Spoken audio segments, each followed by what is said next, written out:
On va parler d'épargne ce matin avec Nicolas Dose parce que la Caisse des dépôts annonce que le livret A et le LDDS, anciennement Codévie, totalisent plus de 400 milliards d'euros de collecte avec des records battus l'an dernier. Vraiment? C'est une quasi-année historique, oui, c'est la 4e meilleure performance en 10 ans.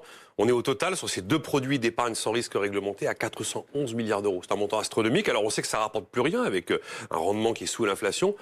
Ça conserve ces fameux atouts d'argent liquide disponible tout de suite, totalement sans risque garanti par l'État et net d'impôts. C'est un peu comme un compte courant. Ça fonctionne un peu de la même manière en fait aujourd'hui. Mais en fait, ce sont tous les produits d'épargne sans risque qui s'envolent. Oui, on a un montant absolument dingue que les Échos ont calculé à partir des données Banque de France. Vous prenez le livret A, l'ex-Codévie dont on parlait, le plan d'épargne populaire, le livret d'épargne populaire, le plan d'épargne logement, l'assurance vie en fonds euros, les comptes courants, 3 300 milliards d'euros aujourd'hui d'argent liquide, totalement liquide et sans risque. C'est 1,5 fois le PIB de la France. C'est 530 milliards de plus en seulement 4 ans. C'est astronomique. Ça fait des Français des vrais fourmis en Europe. Derrière les Allemands, c'est vrai, mais des vraies fourmis. Et les petites fourmis, vous nous dites que c'est pas bon signe en fait. Écoutez, c'est vrai. D'abord, c'est un constat d'échec pour le gouvernement. On a fait des vrais gains de pouvoir d'achat. Historiques, les gains de pouvoir d'achat. Le gouvernement s'est dit, ça va consommer. Non, ça consomme pas.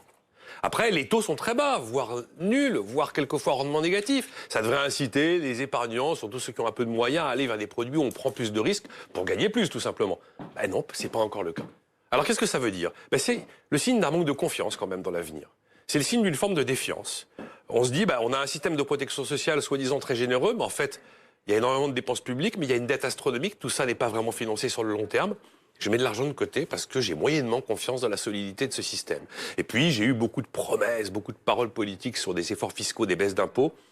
Mais la parole politique, est-ce que je lui fais encore confiance? Pas sûr. Alors je mets aussi un peu d'argent de côté parce qu'on ne sait jamais, ces impôts qui baissent, peut-être qu'un jour ils vont remonter. Ça, c'est pas très bon signe. Et puis après, troisième élément, quand on voit le taux d'épargne s'envoler dans un vieux pays riche, parce qu'on est quand même un vieux pays riche, c'est quand même le signe d'un pays qui vieillit. Et ça non plus, c'est pas très bon signe. La seule bonne nouvelle, finalement, dans cette histoire, c'est qu'avec un tel niveau d'épargne, un tel boom de l'épargne des Français, ça prouve bel et bien qu'au niveau global, au niveau structurel, la France n'est pas un pays qui a un problème de pouvoir d'achat.